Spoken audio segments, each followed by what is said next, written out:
Good evening. I'm so glad all of you are here today. It's so nice to be able to be here with you. And thank you, Tracy, for having me.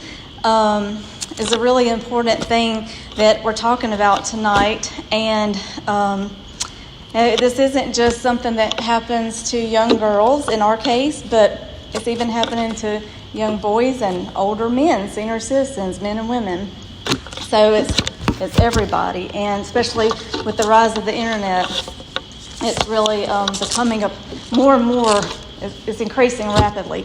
The human trafficking went up like 30% in 1 year, just this past year, which is huge, of all the other crimes. So I want to tell you a little bit about our story, and then I want to share with you some of the warning signs of predators that I learned when I was looking back on it, and then I want to share some of the tactics and strategies that they use, and also how to prevent this from happening. And then after that, I want to open it up for question and answers, because that's where we really learn the most. So I don't know how many of you have read our story. Has anybody in here read it? Okay. Well, that's good, because then you'll get a lot you'll get a lot tonight. So our daughter, at the age of 21, she had never lived away from home before. She was in our home. And she got on a plane in the middle of the night, headed to India to meet a man that she had been talking to online for 2 years without our knowledge. His father had paid for a one-way ticket for her to come to his country.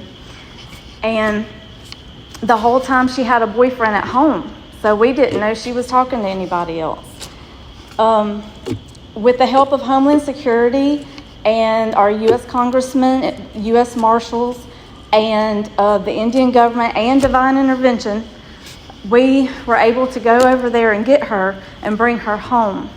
But as soon as we landed back at our airport, she was again taken from us, but this time by people that we knew, people we trusted, people that were helping us in the beginning. And she was angry with us because she did not perceive the danger that she was in. And she said, I didn't want them to save me.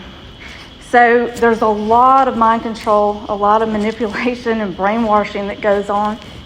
I believe that this person really did a lot to make her feel like she needed to leave her family and go be with him. A lot of thoughts put into her head about, that we were abusing her and that she needed to leave, and they may take, they will take one little thing that someone says, and it might be a truth, and just really blow it out of proportion and make it, into something that it's not, to make them feel like, yeah, I really need to leave, and makes it seem so adventurous and like this romantic adventure that they're going to go on. So that's a little bit about our story. And some of the warning signs that I saw looking back on it, let me get my notes here. First of all, there's about 6 warning signs that I just want to share with you. First of all, the very first thing that they must do in order to prey on people is they must isolate. They must isolate you from your friends and family. So when you see someone in your family pulling away, withdrawing from you and the family and their friends, that is the number one warning sign, because they have to isolate in order to put their thoughts into their head and not anybody else's. They don't want anybody else's thoughts, ideas, or beliefs in their head. So that's the very first thing, is isolation. They also will cause them to be angry or afraid of the people that can help them, the people that love them.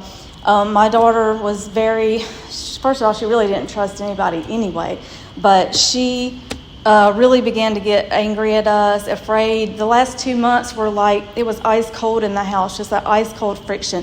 She wasn't very close to us anyway. She was kind of a person that stayed to herself and stayed to in her room. So he kind of already had most of his work done for him. because she kind of isolated anyway. But she really was she was very angry. It was just really cold in the house. Just you could feel the hatred.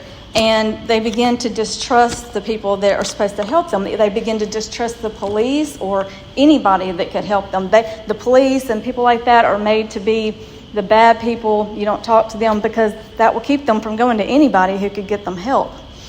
The second warning sign is a change in behavior or characteristics. If they make any kind of comments or questions that seem odd or strange, like my daughter, for instance, she started asking me questions about the airport and flying, and is this an international airport? And I had no idea why she was asking these questions. Now it's very obvious, but back then it's like, maybe she's interested in being a pilot. Maybe she's interested in flying. I mean, I didn't know why, and so, and she also had came into my room one night, which she rarely ever did, and she stood by my bed and she said, is there anything that I could ever do that would make you not let me live here anymore? And it just scared me to death when she asked me that question. I didn't know where this was coming from. I knew it wasn't good, but I didn't know what to do with that information. I just knew it was really bad. I felt like this nightmarish feeling come over me. And I'm like, no, nothing. Why? Oh, no reason. And I just wish that I would have stopped and had a conversation. Even if I didn't have that conversation right then, if it was the next night or the next night, just stop and have a conversation. I wish I would have unpacked all that question meant. And instead, I began to rationalize. Instead of having a conversation, I began to rationalize in my head, what could she possibly do? I mean, this is my daughter who doesn't leave the house. She has a job 4 minutes from our house. She doesn't have any friends. She doesn't socialize. She doesn't go anywhere. I mean, what's she going to do? She's the last person that I had to worry about. She wasn't, I could have never dreamed what she was about to do. The third thing is, if you're able to, look at their bank account. You can always follow the money. If you look at the bank account, if you have a joint bank account, which I did with our children at that time because they were over 18, we still had joint bank accounts so we could guide them in their finances. And she was supposed to be getting to the point where she was saving up money so that she could move out one day. And so I had periodically checked her bank account, and I just happened to look at it and say, you've been working for 18 months, you should have money saved up, and I don't see any money. There's hardly any money in her bank account because she was spending it on other things. So I had printed all the bank statements out and just sitting down having a conversation like, where's your savings? And she sat there for 2 hours and completely stonewalled me. I mean, her lips were airtight. This was 2 weeks before she left. She knew she was about to leave, and she wasn't going to let anything stop her from going. I mean, it was just so cold. She didn't say anything. She just stared at me the whole 2 hours I'm grilling her. And I said, I saw this two charges that alarmed me.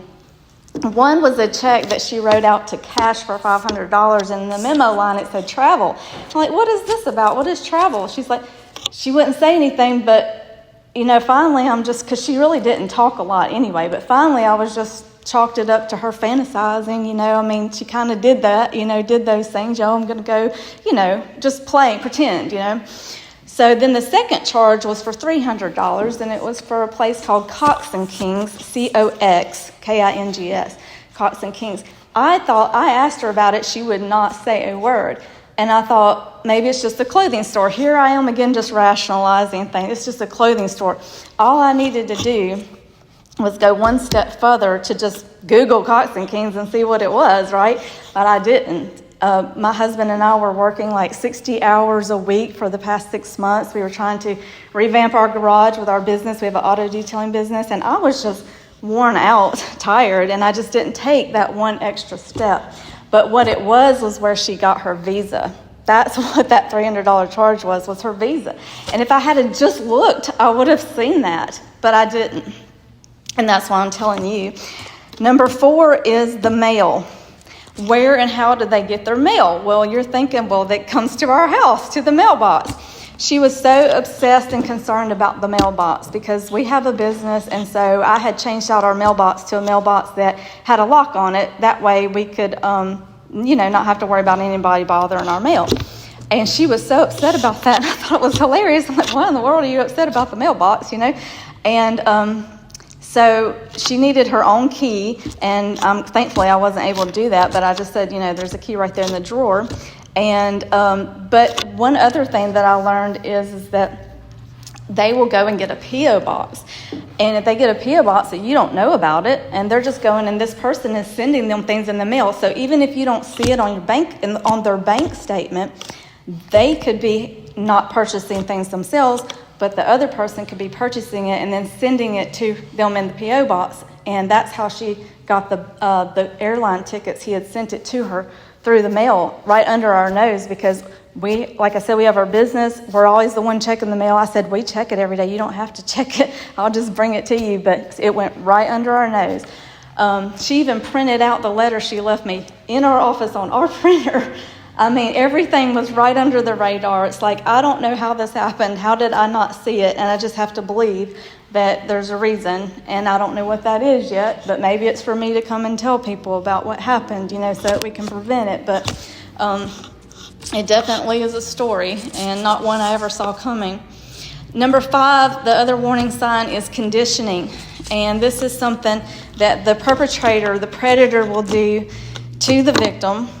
He wants to be the very first voice that they hear every morning and the very last voice that they hear every night. So what they will do is they'll call them, early in the morning, I remember like her phone dinging like a text or a phone call at like 3 or 5 in the morning. And the reason why is because he's on the other side of the world. So that time change is why it was so early. And what this does is when they're the first person they hear in the morning and the last person they hear at night, it gets them dependent on that person.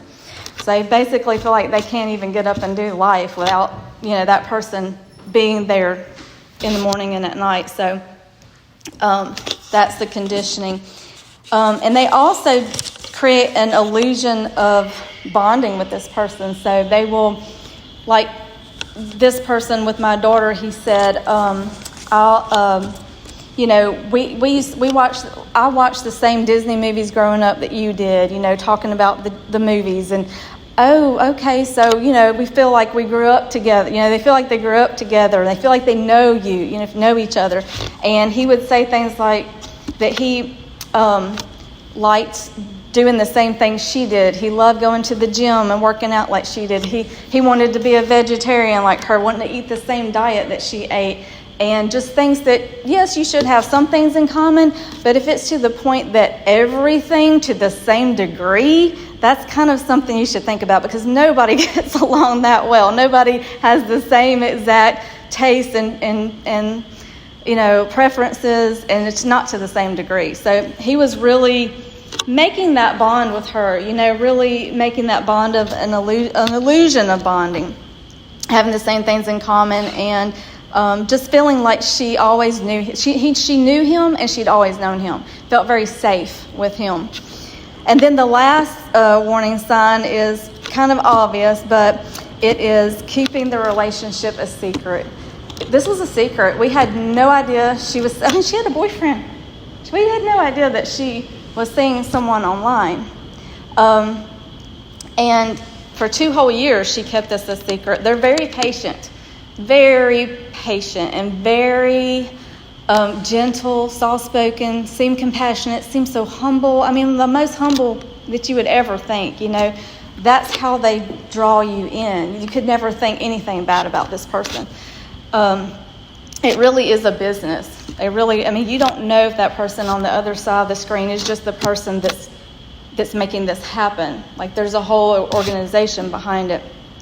And there's a lot of reasons why I believe that he wasn't working alone. I really believe there was someone, we don't know yet, maybe we'll know one day, but I do believe there was someone big that had money that was helping him, because the ticket was $1,000, and in Indian money, in rupees, we were told that's a year's worth of rent. That's a substantial investment. You don't pay that for someone just to come meet you.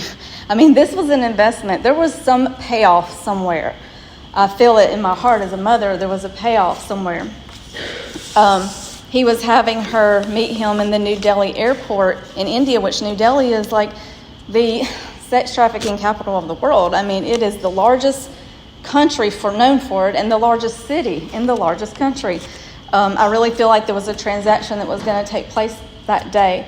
And with Homeland Security and the U.S. Marshals surrounding them, she said hundreds of guards were trying to keep her from getting on that plane. And I don't think they were doing that because they didn't think it was serious, that a mom just told them to do it, which is what she thinks.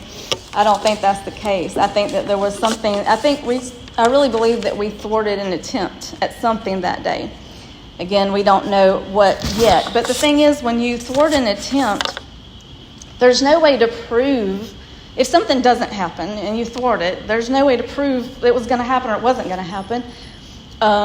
We will never know the intentions in that young man's mind that day unless he comes forward and says so, or someone who knew comes forward and says so. But I'll tell you one thing, he never made me feel good about it. He never made me feel better about it. No one ever came to me and told me that he was cleared or of anything, or any background check was done. As a matter of fact, it just made us feel worse. Everything made us feel worse when we went there.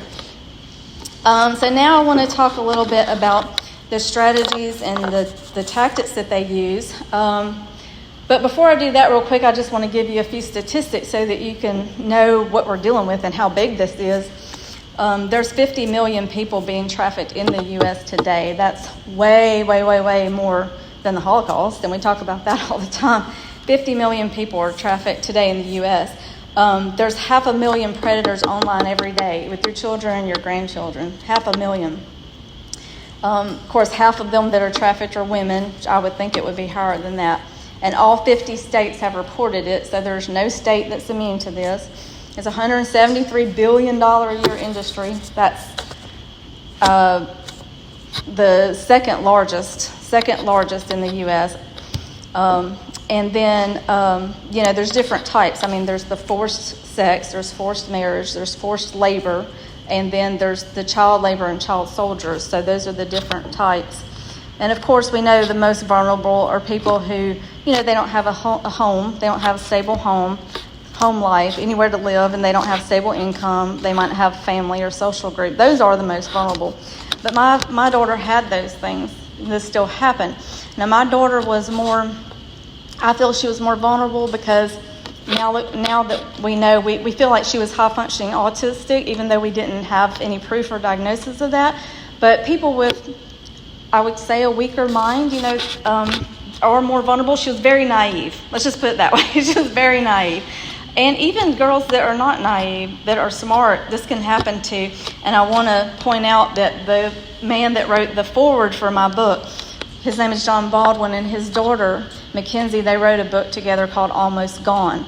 Well, his daughter almost did the same thing my daughter did, but they were able to catch her before she left and were able to stop her. But they couldn't just stop her physically. They had to stop her in the heart. They had to make her not want to go. That was the problem. It wasn't just stopping her, it was making her not want to go. She wanted to go. And so with her, she had lots of friends. She was popular in school. She had a very tough, strong-willed, stubborn, determined personality. This isn't a person who would easily just be led astray. She wasn't naive. She was adventurous. And what really, even though she never left, a whole year he was grooming her for a whole year. And she was keeping it a secret, and her family didn't know what was going on with her and why she was getting so distant and cold towards them. And so with her situation was that she, even though she didn't leave, she was traumatized by that. She was traumatized by the fact that I believed this lie. I believed him. I was deceived. I was duped. And I'm a smart, she considered herself a smart person. And the fact that she almost left and that he got her to that point and got her so far from her family, she was traumatized by that. And she had, she felt so stupid about it. She felt bad about it. So it took her a while to even write that book. So even if you never leave, you can get in a situation where you feel, like you need therapy. I mean, she needed therapy. And then to think that my daughter actually left and has been gone from us for 6.5 years. So I just feel like, it almost makes you think, is this a hopeless situation, because it's going to take another miracle. I mean, it was one miracle to get her physically back, but it's going to take another miracle to get her heart back because her heart is far from us. So let me just tell you a little bit about Stockholm syndrome. They call it trauma bonding, but back then in Stockholm, Sweden, when they first heard about it from a bank robbery where people were held hostage, the hostages this is the first place they saw this phenomenon, and it's where the hostages stopped helping the police and stopped working with the police and started sympathizing with the person holding them hostage and trying to help them and protect them. So the way and this is the reason why it's so hard to rescue people from this and why it's so important that we prevent it, because once you have been taken, the Hands of Justice human trafficking website in Texas that I'm partnering with, and part of the proceeds of the book go to them, they say on their website that only 1% to 2% ever get rescued of the girls. So I'm like, we've got to do a good job of preventing if it's hardly anybody gets rescued out of it. And one reason I believe is because of this trauma bonding that happens. It is a survival mechanism.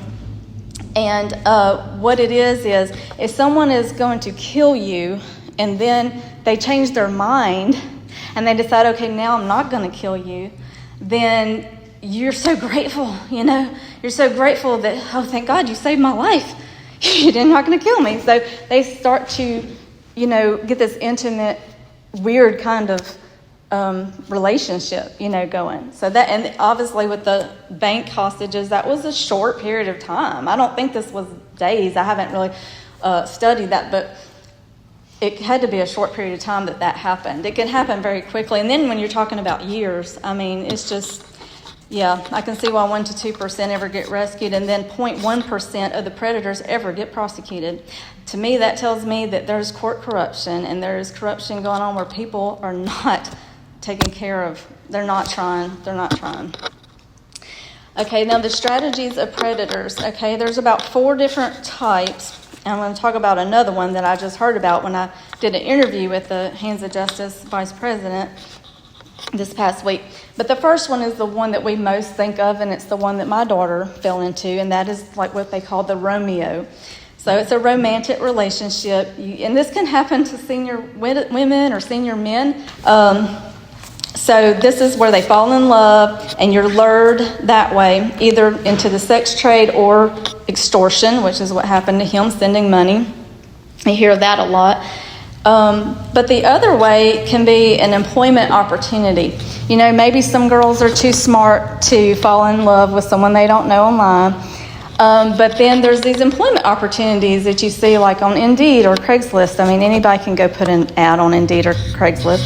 And it's just too good to be true, right? So if it's too good to be true, it usually is.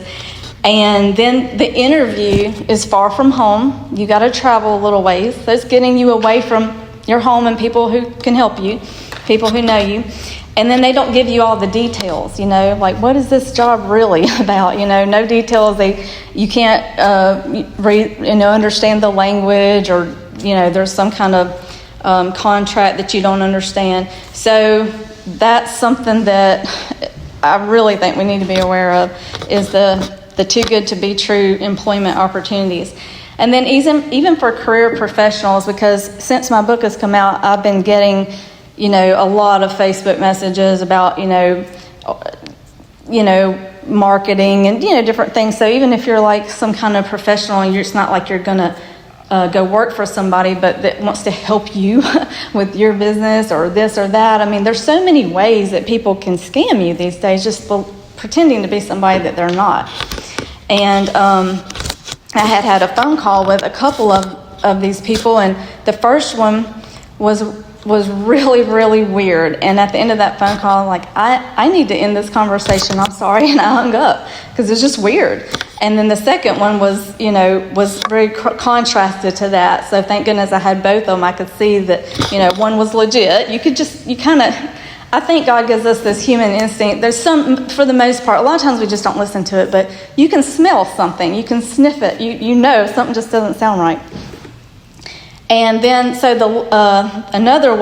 one other tactic or strategy is the one that we probably usually think happens, but it's the least, it does not happen this way. And that's like the guerrilla warfare, like the military tactic where you just pull up in a gas station, they grab you and put you in the car and take you and kidnap you. That rarely happens. That's what we think happens, but that rarely happens because it's really not in their best interest to do it that way. Because then, that gives the police something to work with.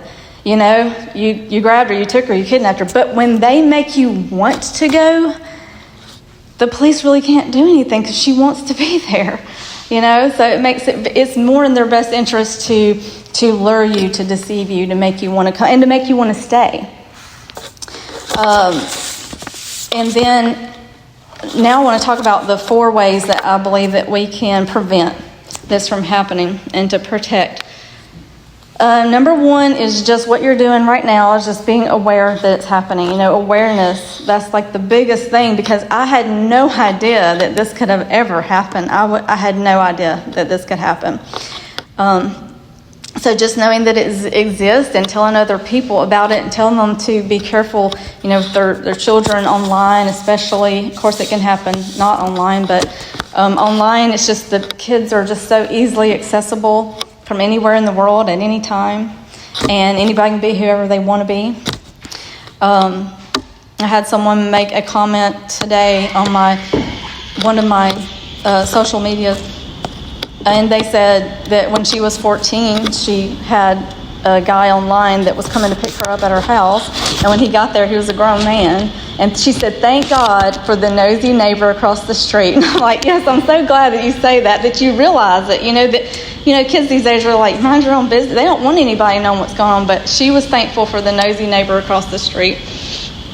And the second way, other than being aware, is education, which is also what I'm doing today and doing these speaking engagements, is just educating, and I believe in education, not condemnation, because you don't want these girls or whoever to feel condemned for what they're doing. You just need to say, look, we're just trying to teach you. Don't feel bad about it. Anybody can be deceived.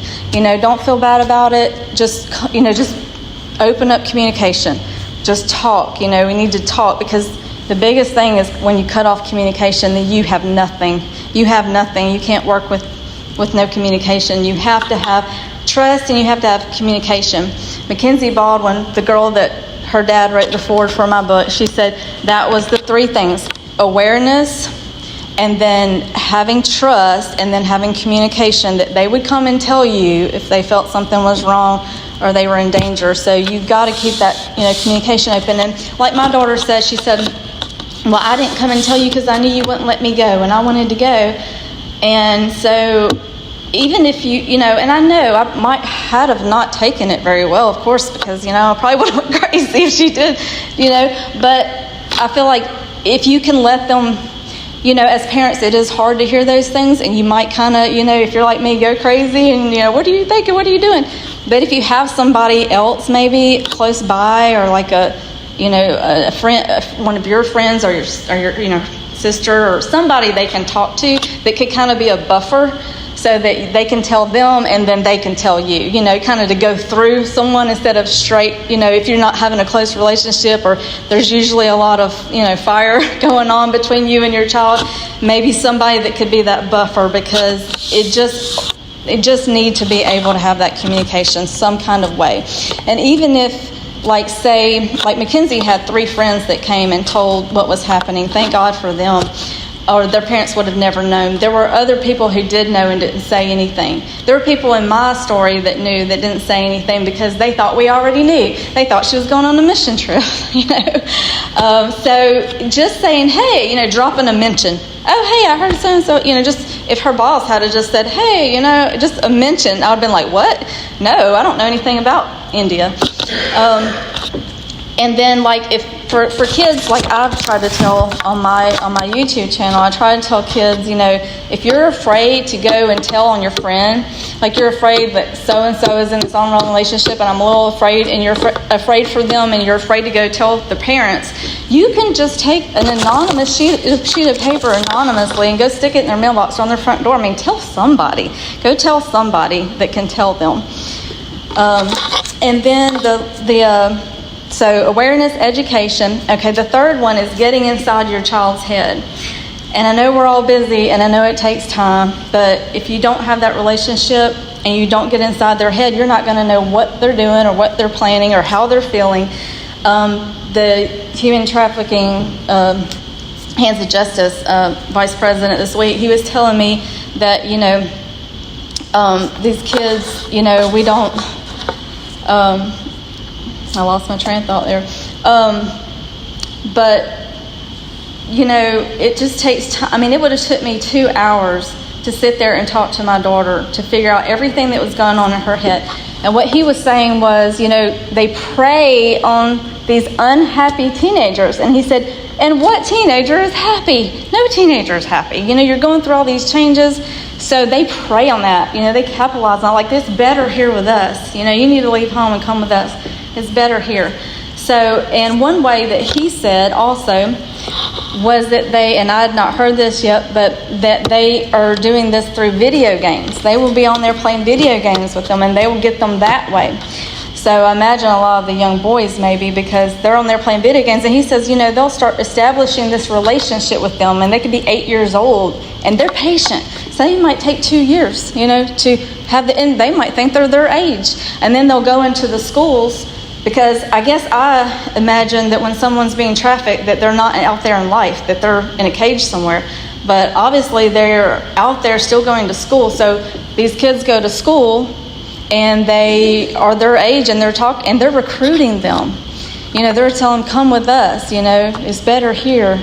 Come with us, or a guy saying, I love you to the girl, and, come with me, and got this great, home over here or people over here. And so just knowing that they're going into the schools and recruiting, and that reminds me of Jeffrey Epstein, because that's what he was doing. He was getting the girls to recruit, get their friends. They could actually get paid more money by just not even having to do it, but get their friends to come. And these girls were doing it. They were getting paid like $250 to get their friend to come, and then they didn't have to do it. They didn't have to do anything, but they were going to get their friend.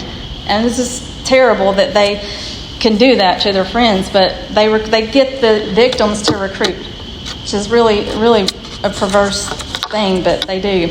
It works. And then, so what I was talking about, get inside your child's head, take that time to develop that relationship, because if you're not in their head, somebody else is in their head.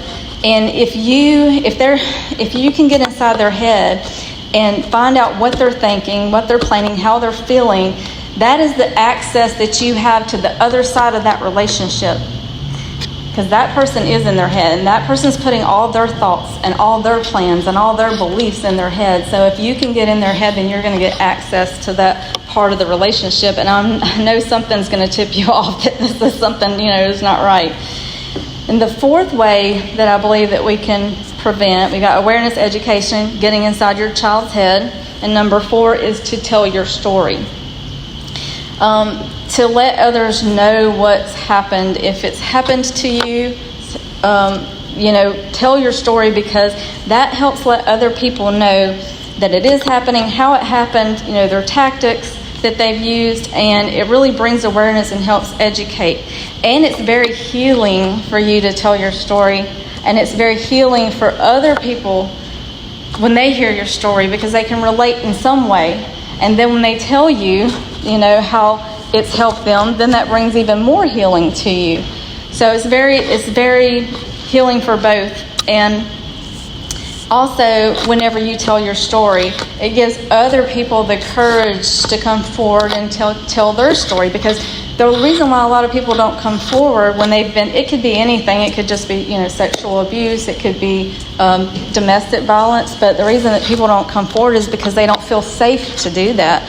They don't feel like anybody's going to believe them, and they don't feel like they're going to get the support that they need. So when another person comes forward and they they show courage, and they see that they have people come around them to be supportive. That's just a safe entryway. You can just keep people coming and telling their story.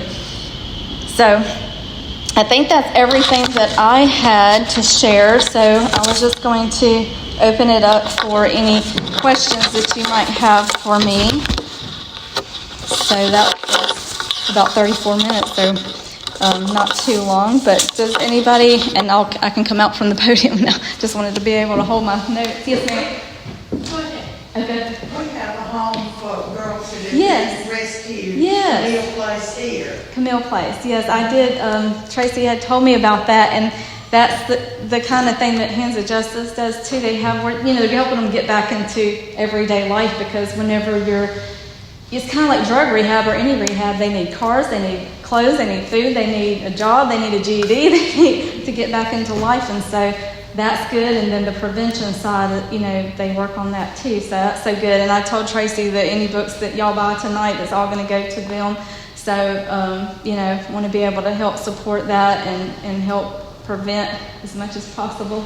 I was wondering if you had any difficulty with authorities since your daughter was technically an adult. No, I didn't. They must have thought that it was really serious, and it looked, because the detective that came in and saw the letter that she left, which was typed out, and even her name was typed out, so I didn't even have proof that she even wrote it. They said, this looks just like sex trafficking. This looks like all the letters that we've seen, just like it. And then when we went to the FBI, they looked at it and said, this is identical to another case, and that case did not end well. So they really did take it seriously. Did you have a question? Oh, okay. Yeah, they did take it seriously. So I didn't have any problem with any of that. But that is her case, and that all the people that support, her decision to be an adult, and that we, were being helicopter parents. And, Yes, ma'am. While you were speaking, I think you referred briefly to that when you got her at the airport, she was taken by someone else. Did I hear that? Yes. Right? Could you elaborate? Yes. It was a friend of mine who was helping us in the beginning.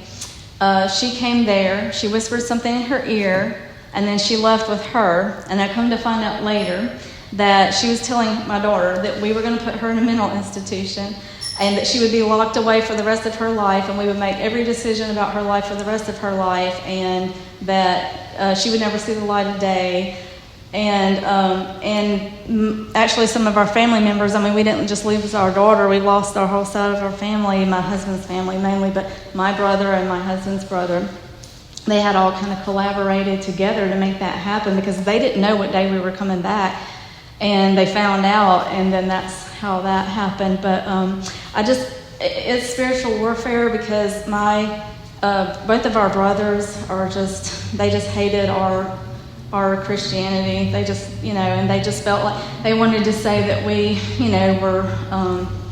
that we were strict with her, or we didn't let her do this, or we didn't let them do that. We weren't like that. We told our kids, we taught them what to, the right way to live, but they were of age, and so if they wanted to do stuff, they could have done things without us knowing. But I think the fact that all of our kids did live right, they didn't drink, they didn't smoke, they didn't even cuss, they weren't dating, they felt like nobody does that unless they're forced to. That's the way they felt. Like, who would want to really live that way? But they were free to do what they wanted to do, but I think that was just a spiritual thing. If you read the book, there's one night, the night that we left to go to India, my mom was in a prayer group, and in that prayer group that they were praying for us, the lady said two things that came true, and one is that you'll come under attack this very night, and the second thing was you will get her back, but it won't seem like it until the very end, which did happen. Both of those things happened, and the attack that happened was when my daughter put out the Facebook post that was talking about, that she was just trying to get away from a mentally and emotionally abusive household, and then after that, it's like that's what turned everybody, not everybody, we had a lot of support, but our brothers, and then anybody, I guess, who wanted to believe that, because they knew better than that, but that's what really turned, the tables. And I do believe it was a spiritual thing, because of some of the other things I found. But yeah, it's a real thing. That's another thing I want people to know from my book, is not just about preventing human trafficking, but that the spiritual warfare is real. It is a real thing. I have a question. Yes. So, does your daughter have siblings? Yes, we have an older son. So did you see repercussions in her siblings from all of this? And those are, I would expect, pretty severe too. Can you speak to that? Yeah, like pain. Or how it affects your whole family? Yes. My older son, not as much, because my daughter and him weren't very close. And as a matter of fact, she was so, she didn't like to be touched, and he's a very heavy, clingy person, so she never, she just was so mean to him all the time. He's so sweet and gentle, and she's just, moody all the time, and she just didn't have a relationship with him, so he didn't really miss her that much. But seeing the pain it caused his parents, because he loves us so much, he's just the sweetest child, and that's what's hurting him, is seeing his family hurt and seeing his parents hurt. But as far as her, he's probably I'm not in any rush for her to come back, but seeing his parents hurt. And then my younger son was only a year younger than her, and they did everything together. They were like twins practically. They navigated school together. He helped her. I don't think she could have gotten through school without him, because she needed someone right there to navigate teachers and hallways and class, everything. She couldn't get an hour to the beach without getting lost, and she really just, I don't know how she made it through that Dallas International Airport. Something was helping her. It has really hurt. In another way that it's hurt the boys the most is because now, one is 26 and one is 31. And just now, recently, in the past year, that they've even started dating anybody or had a girlfriend, because I'm sure that they feel like they don't want to try to get married because her family's broken and destroyed. How are we going to have a wedding? They want their sister to be there, and so it's kind of hard whenever the whole family is broken, and I feel like they don't want to move forward in their life. It's kind of been hard for them to move forward, so I think that's definitely affected them in that way. And I don't want to give away too much in the book, but she did 7 months after we brought her back. She went back over there to India and married the guy. And she was only with him before, so it was a week that we were trying to get everything together that we needed to get over there. We had never been outside the country. We didn't have a passport. We'd barely been anywhere in the United States. We didn't leave home much. So all that would have normally taken 2 to 3 months, we got that done in 3 days, because the congressman helped us and everything. So we got over there, and then we were there a week. So she was only in his presence for 2 weeks, the week before we got there and the week we were there.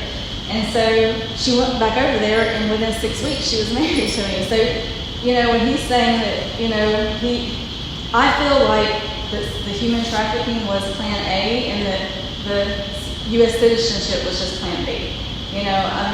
That is a way that they try to get over here through marriage visas. And and he did get over here. January of last year, 2024, I heard that's when he got here. And as soon as he made it here, he went straight to Chicago, never even saw her. She's in South Carolina, never even saw her. So this is not love. This is just using people. And she still doesn't believe it. She still believes that, she says that book makes him look bad. I was like, I'm just telling the facts, if he makes himself look bad, he did this. You don't send somebody a one-way ticket without your parents knowing. At least a round trip would have been something that I thought she was coming back, but I didn't know when or if she was ever coming back, and I didn't have any proof of it. So yeah. Well, is there a support system in place for families, or you just kind of out there trying to do the best you can to survive it and heal? Yeah, there's not, I don't know of anything.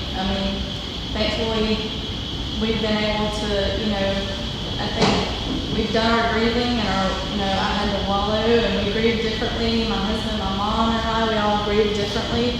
And that was really hard, because that was kind of tearing us apart, because I know how And now I know why when parents lose a child, when a child dies, that the parents sometimes get divorced, and I always thought, how could that happen when you need each other the most? But it's this grieving differently, whereas like he wants to go on with his life and I want to do something, I want to do something about this, I want to get her back.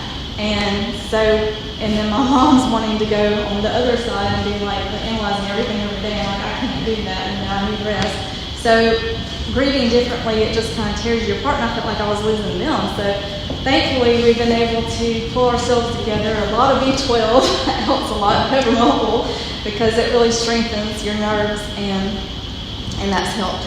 Yes, this is my husband. I'll answer part of that question, but I don't think we could have made it through this without prayer and without church members coming to our aid and praying with us separately and together.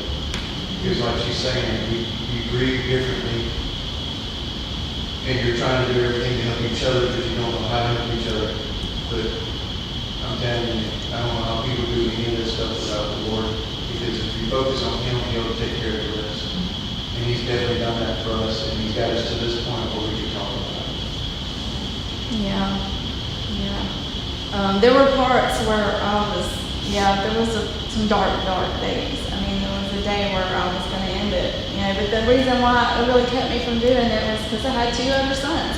I have 2 sons and a mother and a husband that love me, that I've been blessed with, that I need to be here for them. Why would I let her do that?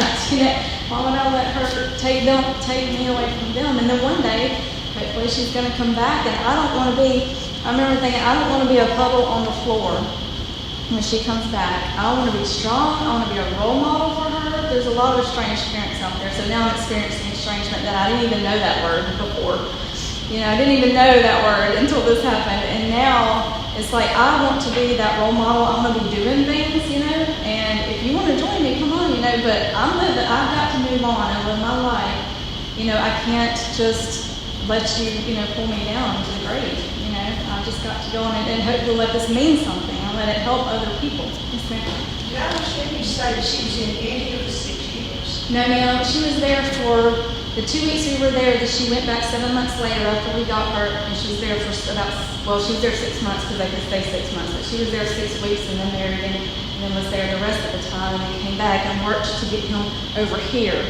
But she has not contacted her father or I, not even a text, nothing for 6.5 years. And she has contacted her brothers, thankfully. I try to hold on to every string of hope I have because she has contacted them, and that was huge, and I'm so glad for that. But as soon as the book came out, she cut them off again because she was upset that they didn't tell her about it. And I had wanted them to, but I think it's the best thing that they didn't, because, you need surprise sometimes. Either way, she would have. Yeah, either way it would have been. Still be the same. And one good thing about her going back, when we went over there the first time, we made sure everybody knew what was going on. The government, everything. So they were watching her when she came back. She was flagged when she got there. So they were watching over her to begin with when she went back. So anything that we did, at least we stopped her from maybe eventually getting trafficked into Pakistan. Yeah. She was only 20 miles from Pakistan. It was very close to the Pakistan border. That was another thing we were worried about. Even if he was what he said he was, even if he was good, 30 minutes from right there, our pastor told us if she gets across that border, you're never going to see her again. It's the area is so dangerous. It could have been someone else that grabs her from him, There was just a lot of things, and I'm glad you pointed that out, that, it was on the news there, it was on the news in Mobile, so, people knew what was going on, and I don't think he could have carried out anything at that point. I think that's why he had to change his plan to just trying to get here. But now that's what concerns me about him being here. What is he doing in Chicago? Because whenever I was in, and I did give the Chicago police a tip, and what they're doing with it is up to them. I had to do my duty. I can't just like their parents there, their children there that something could be happening to. And when we were at Fairhope at Page and Pallet doing the book signing, there was a man that came up to us and said, a family member of ours, a young girl, not his daughter, but somebody in the family, she said, went with a guy. He took her off to Chicago, which really rang a bell, took her off there, and we haven't seen her since. And he was so distraught about it, you know. So something I feel like is going on in Chicago, but North Carolina, not too long ago, about maybe a month ago, there were 2 human trafficking incidences in the same week, very close to each other. And so I sent in a tip to, I think it's Harnett County, North Carolina, just because the reporters were asking, do you think this could be part of a bigger organization? Could this be part of something bigger, not just isolated?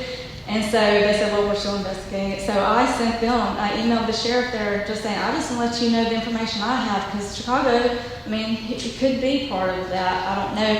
But at our church, we do a End It Now human trafficking awareness thing, and that someone started right after what happened with us. And one of the things that I've heard someone that's went to the classes said is that, you know, I-10 is like, goes all the way from one end of the country to the other. So it is is a huge route for sex trafficking, and they will haul these girls in like UPS trucks. So it just looks like it's UPS, you know. And the guy that lured my daughter, he supposedly drives an Amazon truck, which, you know, they could be, yeah, there's a reason he wanted to be a truck driver when he came here. I don't know, but that fits, you know. And then like all the restrooms and gas stations across I-10, if you're ever in one, you know, if you notice a girl in there that looks like, you know, because they got to let them use the bathroom. So if you ever see, you know, be looking for that. If you see a girl in there that looks like she needs help, they have these places at the Quick Trip gas station now that they're starting to get businesses to partner with them and learn. That's where we really need to go to these businesses, because the Quick Trip gas station has something called a safe room now, where these girls know they can go in there and lock themselves in that room and call for help.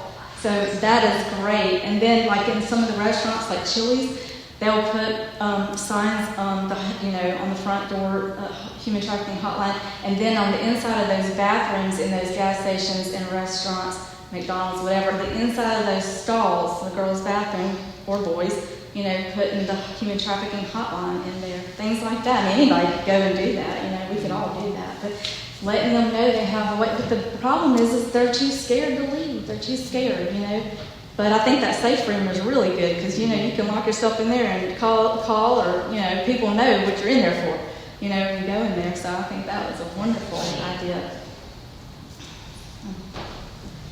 Any more questions or comments? How long did it take you to be able to write this book? I mean, it was October 2022 when I started writing it, so I think that was about, it happened in October of 2018, so 2022, 4 years, right at 4 years. And when I started to write the book, I said, God, I don't have a good ending. Like, I can't write it because I don't have a good ending.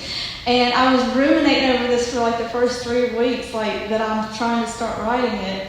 And one morning I got up and I was like on my elliptical, and I'm asking God again, like I've been asking for 3 weeks, like I don't have a good ending. And I was listening to the Caleb radio station, and as soon as I turned it on, the announcer said this: hand God the pen, and He will write an ending you didn't see coming. And I was just praying like, oh Lord, that's wonderful. So I thought the ending would get done before I finished writing the book. And I'm like, well, I better get writing, that way the ending will come. But He didn't see fit for that to happen. I mean, I was waiting until like, we had it almost ready to go up on Amazon, and I'm like, okay, all I need is a text, and I can put one sentence at the end. Then she texted. But it didn't happen. So we're still waiting, and there's another surprise at the end of the book, where I really had to get down to, I had to get an ending, to have a good ending, which I knew I was just going to write, you know, I would never stop praying for, but there's another part that I really had to get down and feel the pain. I had to let myself feel the pain, and I had to let myself come face to face with not just God and what He was allowing to happen to me, but my relationship with Him. Because it's like, if you're going to let this happen to me, I need to reevaluate this relationship. Am I going to really stay true and committed to? Because you know, you don't know when you're facing something like that. If you allow this to happen, do you really love me? Do you hate me? I mean, what kind of relationship is this that we have? You're letting this bad thing happen, and it's crushing me. It's crushing. I felt like there was this concrete block on my chest. It's just, you're crushing me. But that's what crucifixion is. And if you're going to follow Christ, you're going to be under excruciating pain. You know, we're not better than our master. So but I had to come face to face with that reality of, I knew in the back of my mind I was going to be faithful and committed, but you have to ask yourself that question because it's so painful. It's like, what am I going to say if this happens? And then it happened, and I said, well, I said I'm going to be faithful, and then it happened, and I'm still faithful, but it's, you know, it's not easy. It's not easy. It's not easy at all. So, and I have, my editor suggested that I start a YouTube channel just to kind of, because I didn't really have anything in the back of the book that really, you know, tells you the things I'm talking about now, like the warning sign. You just read it. I show you more in the book. You see it from our story, but the YouTube channel kind of is an extension of the book where I'm just giving talks on topics about things that from the book, that spurred from the book. So I do that, but then I've also like had interviews with people. I had the human trafficking, the Hands of Justice Human Trafficking Agency Vice President. I did an interview with him, and I've done an interview with John Baldwin that wrote the Ford McKenzie's dad. And we talk about the differences in our stories.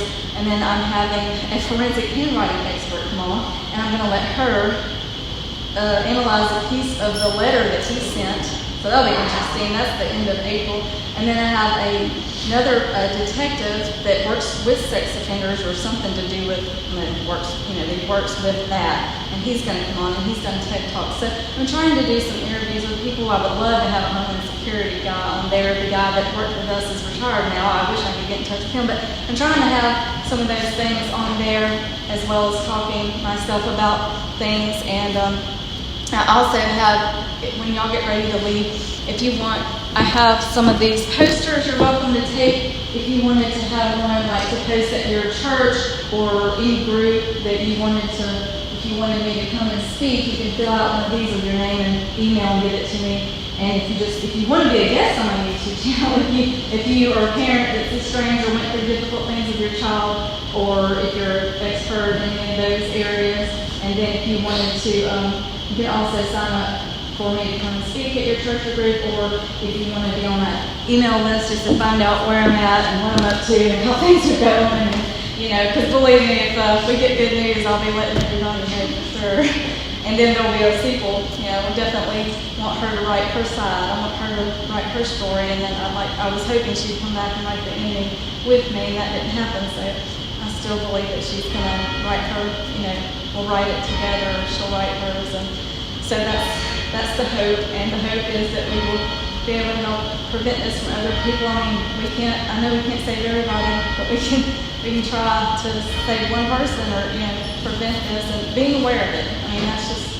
When he told me that they're getting them through video games, that didn't even enter my mind. I was thinking, I wasn't thinking about anything like that.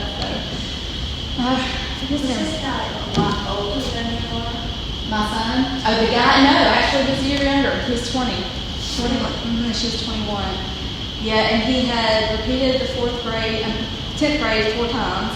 And he's still in high school at 20. And I said, everybody, all these people on Facebook was like the arena where our story was taking place. And there was like these two sides, like all of the young rebellious people who want me to just leave her alone because she's a grown woman and get out of the business.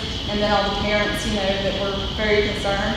And it was like between these two sides, I lost it again. What did you ask me? How long?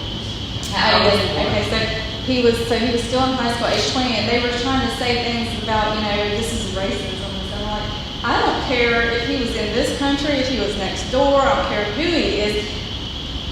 Somebody who's still in high school at 20 years old is not going to be a good provider for my daughter. There are other things, and if he was a Christian in next door Mississippi, this is wrong. What you did is wrong. It doesn't matter about any of this other stuff. This is just not what you do. You do not take a person from their family, from their country, everything they know, without anybody knowing. It's wrong what you did. So, yeah. She lives by herself. She actually is in a relationship with someone else now, and so she lives with me, and they're in South Carolina. They're close to my husband's family, about 30 minutes now, I think. So. At least and I thank God for that. They all turned their back on us. I'm so thankful that she's with family, because if she wasn't, I don't know where she'd be, and I wouldn't know anything. I'm just so glad that she stayed close enough, and I think she's doing that because she knows she just wants to be close enough, you know. So I'm so thankful that she's with family, and But she's technically married to this other guy. no, she's actually, as far as we know, she's still married to her husband, because she's married to him, didn't have enough money to get divorced. I don't know if they're still married, but that was the last thing that we heard. And she's with this other person. And right about the time that she found out that he was coming here, she was already in a relationship. I think she had just kind of moved on. I don't know. I mean, it could make it look like she was part of a marriage fraud, because it could make it look like he was going to pay her something to come over here, which I don't know how, because they don't really have any money. But it can make it look really bad for her, because she's in a relationship with somebody else when she's getting this spouse into this country. So it really doesn't look good for her. But in my mind, she did, if they applied in January and it took till the end of the year to get him, or a whole year to get him here, maybe she didn't know how long it took, and went on with her life and was in a relationship with somebody else. And she says now that it's all her fault, and that's just another thing. I think they make them feel guilty, make them feel like it's their fault. Oh, it wasn't him, or she doesn't admit or feel embarrassed or ashamed that it was him. So she just says, "Oh, it's me." Don't It's want my to fault. mention, that we don't want, trying to make it. Yeah, she doesn't want to admit that, so she says it's her fault. So And did you tell them about what they said his name was on that social media? what his name is? His name was on you were on? Oh, yeah, he had on First name his is Snapchat name, his username is Bad, and he has dollar signs in his eyes, and then on Facebook he has like a machine gun, he really likes guns. So it was just, none of this stuff was feeling good. We're on our way over there. It wasn't feeling good at all, so. Well, any other questions or comments? What time is it? How much are your books? They're $18.95, and hopefully planning on the 1-year anniversary, I'll have an audiobook coming out. So, and then maybe around Christmas a hardback, but these are paperbacks. So yeah. So we're just trying to keep it going. Just trying to have Facebook ads out, and trying to get the word out. And it's getting a lot of buzz, a lot of attention. A lot of people are very interested, and just really flabbergasted when they hear about it, because it's really kind of bizarre, but we've survived. I mean, we got there, we got her back, and it only took a week, and God did a miracle, but we need another one. So. People saying, how did y'all do so much so quick? It's only God that It's crazy how much got done in 2 days. I mean, it's just crazy.